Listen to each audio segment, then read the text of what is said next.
On this episode of the Press Rewind Prince Lyrics podcast, I'm going to be discussing the 1999 era vault track titled Yeah You Know. Trigger warning, if you are an upper Midwesterner that speaks with a heavy Scandinavian German accent, or you happen to spit when you talk, the content of this episode may be upsetting to you. Yeah You Know was recorded in June of 1982, the same day that Prince recorded Horny Toad. And this was recorded at Prince's Kiowa Trail home in Chanhassen, Minnesota, where a lot of these vault tracks from the 1999 era were recorded. Prince would revisit this song in the mid-'80s. I think around 85, Wendy and Lisa would add some overdubs on a version. Then he had Eric Leeds and potentially even Atlanta Bliss add some horns. And I think where that would occur during the synth line in the 82 version, just replace that with live horns instead of a kind of a horn-sounding synth. That was also another opportunity to revisit this song, potentially for any of the projects that he was working on at the time, Crystal Ball, the quote-unquote Dream Factory project, ultimately Sign of the Times. So, but it never manifested in an official, finalized version that ended up getting released. So what we've got is this 1982 Real Basic solo Prince recording, and the song itself has a feel to it that has got a little bit of a rockabilly vibe to it. It also sounds very similar to my ears as some of the other kind of big hits of the early 80s that of the style, like Jay Giles Band's Freeze Frame. Another song that I saw this being compared to on the Prince org was Boy from New York City by the Manhattan Transfer, and now I listen to that song in my head, I totally get it. It's kind of got the same progression, same beat, same tempo. But in essence, this is seemingly a song that's about a specific kind of person.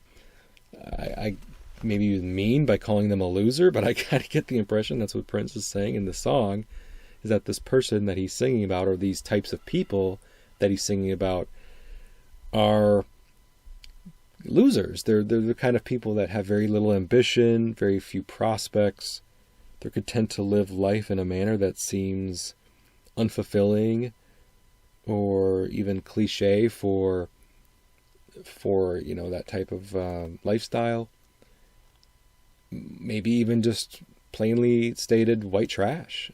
I don't know if that was what he was aiming for with these lyrics in this song, but Prince was a Midwestern guy, and this accent that he's using for the title, Yeah You Know, it's not yes you know or yeah you know, it's yeah.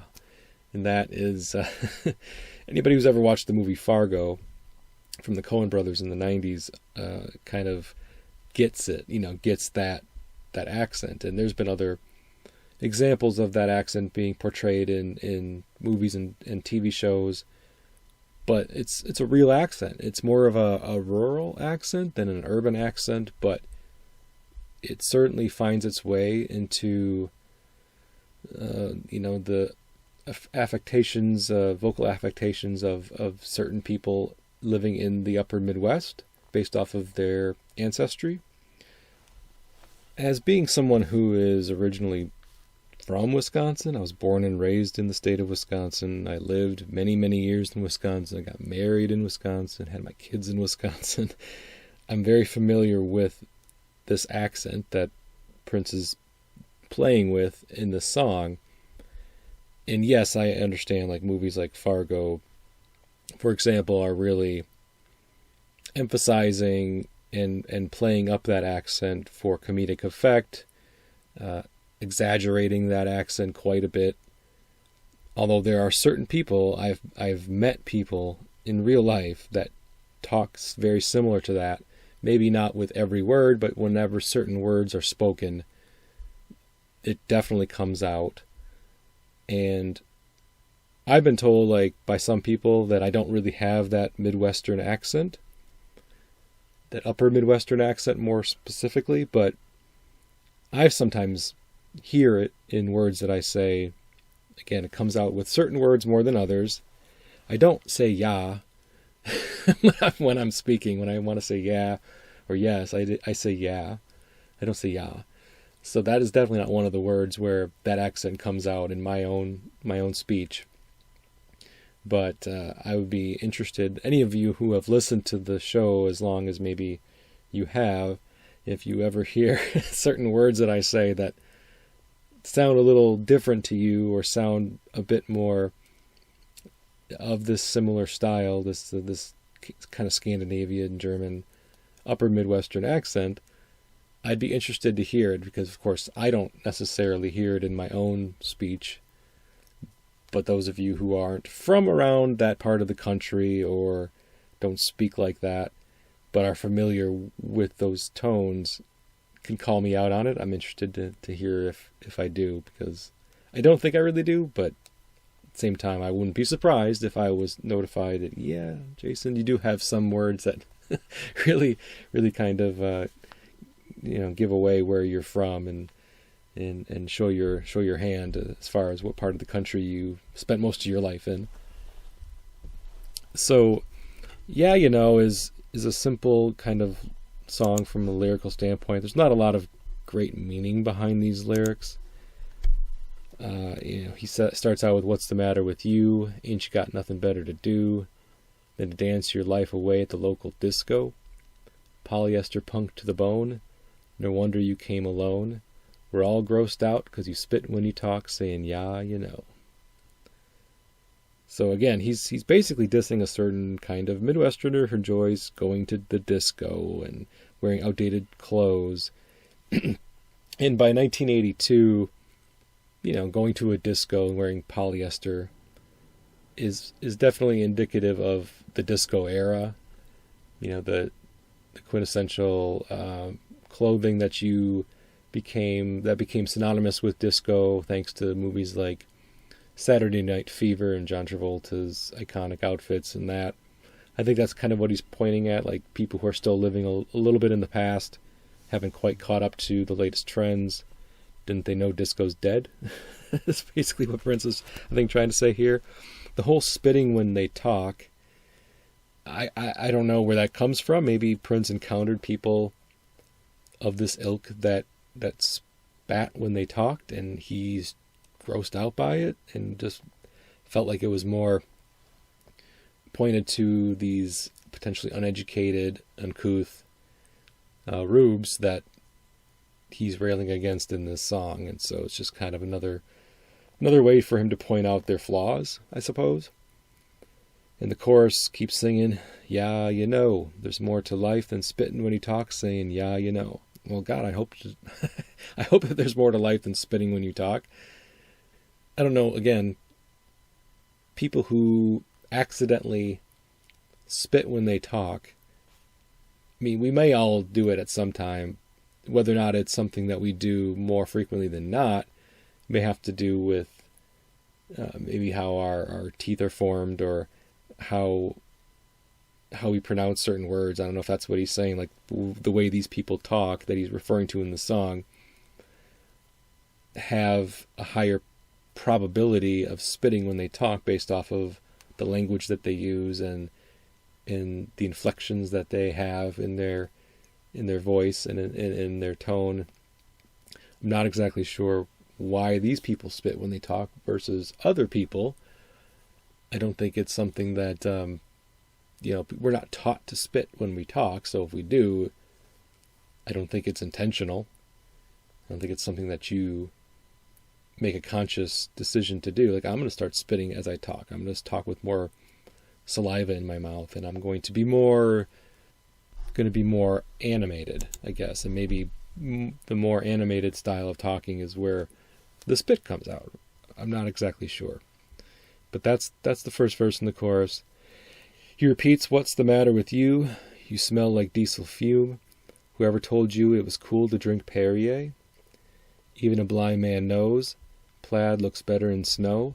We're all grossed out because you spit when you talk, saying, yeah, you know. So this is like examining more square behavior. I get the smells like diesel fuel. Maybe they're a truck driver, spend a lot of time in their car or truck or van. I'm not sure why they would smell like diesel. The line about Perrier, which is, a brand of mineral water, I don't know if that was considered a status symbol in the 80s. Or maybe one of those fake status symbols, like, oh, well, I'm going to drink mineral water because regular tap water is beneath me, when in reality it's just kind of a fake way of flossing or showing off, when there's probably better and more logical ways to maybe show off some sort of status than drinking mineral water. I'm not exactly sure.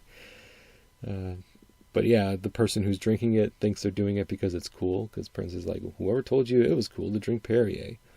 So maybe the person said or thought to themselves or even verbalized that, why do you drink Perrier? Oh, well, cool people do, or it's the thing to do according to the commercials that I see and all the famous people that are drinking it. Who knows? Plaid looks better in snow. With this one, I just get, when I think of plaid, I think of flannel shirts. I think of course, then if you think of Minnesota, you're thinking a bit of Paul Bunyan. Paul Bunyan was at least in any kind of form that we saw him as he was drawn or sculpted or painted, was usually wearing a flannel shirt. It's kind of like the lumberjack look. So maybe that's what he means there. Plaid looks better in snow. Meaning, if you're going to wear flannel, wear it outside, wear it doing manual labor outside, maybe cutting down trees, chopping logs, creating firewood, whatever it is that you're doing outside, snowmobiling.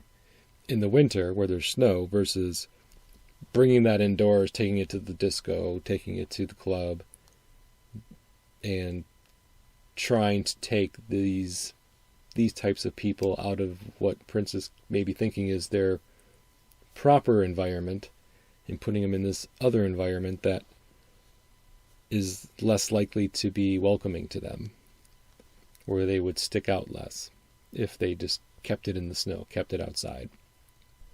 What's the matter with you? Ain't you got nothing better to do than sit unemployed watching television like a fool? Living in a bag of fast food. I guess it wouldn't seem so crude, but everybody's grossed because you spit when you talk, saying, yeah, you know.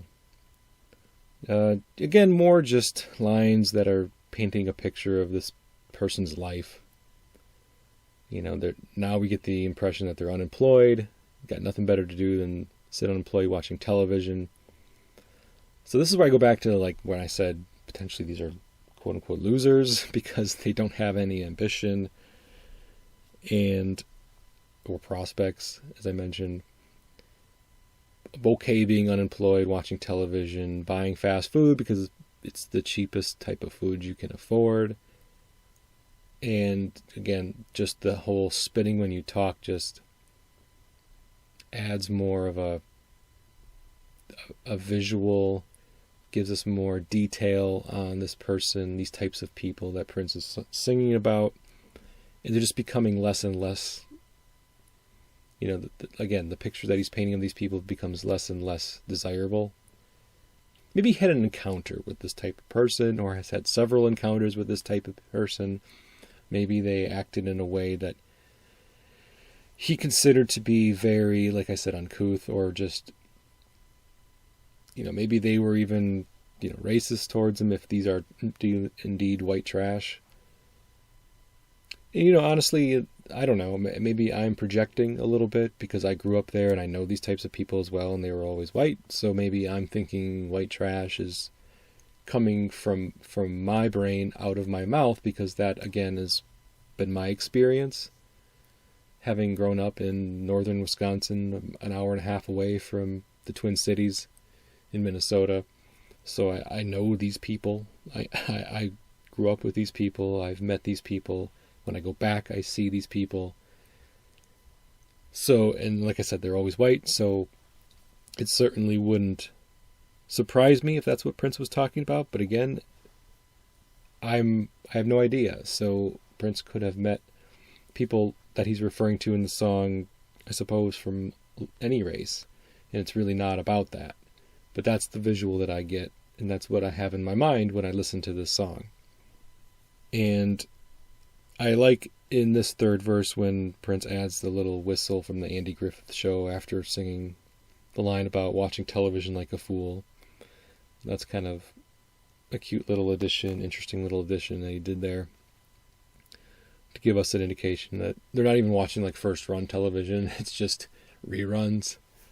Obviously, the Andy Griffith Show was no longer on the air by the early 80s. It was a 60s television show.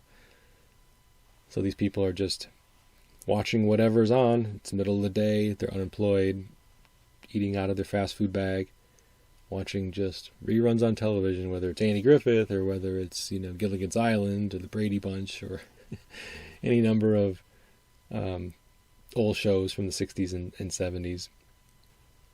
Towards the end of the song, he's got kind of that little spoken word section. Yeah, like, I would get a job, but the world's going to end soon. Got any lewds? And that one it's a funny moment in the song. It adds levity to it. I mean, the song is already very lighthearted, but it just goes out on a very light moment and comedic moment when Prince speaks in this accent himself. And, the world's going to end soon line, I think, is certainly indicative of a lot of themes Prince was singing about here. So in his mind, this isn't just something that he's thinking about. This is something that maybe the entire world is thinking about. People besides himself. And what he's referring to, of course, when he says, got any lewds, is Quaaludes. Quaaludes or lewds was a common party drug in the 60s and 70s. Like a club drug or disco drug. But it was taken off the market in the United States, according to Wikipedia, in 1983. So just very shortly after the song was recorded, this drug was no longer available for purchase. So it became an illicit, illegal drug at that point. So very shortly after this. But in essence, that's, there's really, again, not a lot to talk about with this song, besides its kind of quirky nature and it's the funny voice Prince uses in the song. It stands out quite a bit from the rest of the vault tracks from this era. It doesn't fit, in my opinion, on 1999 whatsoever, so I really don't know what Prince was planning to do with this song. I don't know if he just wrote it and recorded it because he had this idea, or he had an encounter with somebody that kind of led him to write this song as a quote-unquote diss track, even though it's not specifically calling out any one person. It's calling out more of a societal problem, a cultural problem, maybe even a geographical problem. And where he planned on going with it, I don't really see the Time singing this song. I don't even know if I hear Vanity 6 singing this song. There's definitely elements of other songs that were common or popular around this time that you can kind of hear in the beat, in the tempo, in the structure, and maybe that combined with the subject matter is why Prince was never really keen on releasing at least this version. Now the 85 or 86 version, depending on, what we might ultimately find out, it's been unreleased, but it's leaked. So there's a way to hear one of those versions. I don't know the details enough about which versions have leaked, or if there's even any definitive answer as to which version has leaked. There's sometimes debate over that. if there's been no official release to say this is 85, this is 86.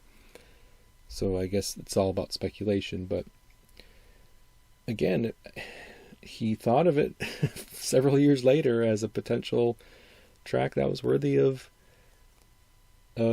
revisiting and re-recording for whatever reason. Again, it's just a interesting and kind of a side note to his career.